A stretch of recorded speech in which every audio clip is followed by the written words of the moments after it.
Poverty entails fear and stress and sometimes depression.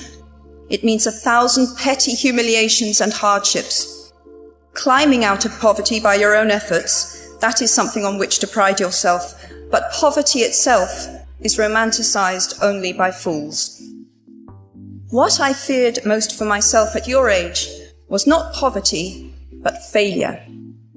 At your age, in spite of a distinct lack of motivation at university, where I had spent far too long in the coffee bar writing stories and far too little time at lectures, I had a knack for passing examinations, and that, for years, had been the measure of success in my life and that of my peers. Talent and intelligence never yet inoculated anyone against the caprice of the fates. However, you might be driven by a fear of failure quite as much as a desire for success. Ultimately, we all have to decide for ourselves what constitutes failure. But the world is quite eager to give you a set of criteria if you let it. So I think it fair to say that by any conventional measure, a mere 7 years after my graduation day, I had failed on an epic scale. An exceptionally short-lived marriage had imploded, and I was jobless, a lone parent, and as poor as it is possible to be in modern Britain without being homeless. The fears that my parents had had for me and that I had had for myself had both come to pass. And by every usual standard, I was the biggest failure I knew. Simply because failure meant a stripping away of the inessential. I stopped pretending to myself that I was anything other than what I was, and began to direct all my energy into finishing the only work that mattered to me. Had I really succeeded at anything else, I might never have found the determination to succeed in the one arena where I believed I truly belonged. I was set free, because my greatest fear had been realized, and I was still alive, and I still had a daughter whom I adored, and I had an old typewriter and a big idea. And so rock bottom became the solid foundation on which I rebuilt my life. You might never fail on the scale I did, but some failure in life is inevitable.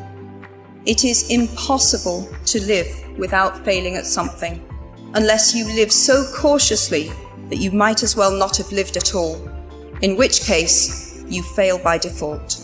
Failure gave me an inner security that I had never attained by passing examinations.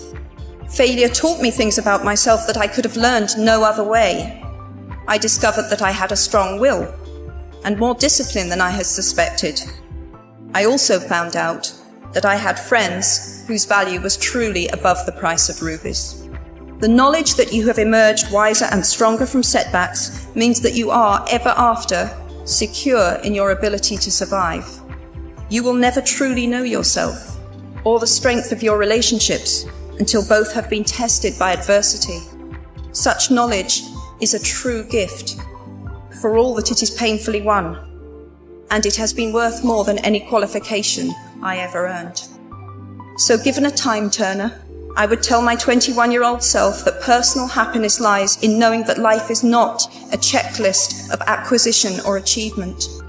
Your qualifications, your CV, are not your life, though you will meet many people of my age and older who confuse the two.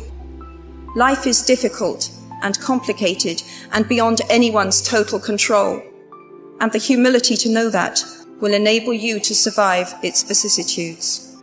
What we achieve inwardly will change outer reality.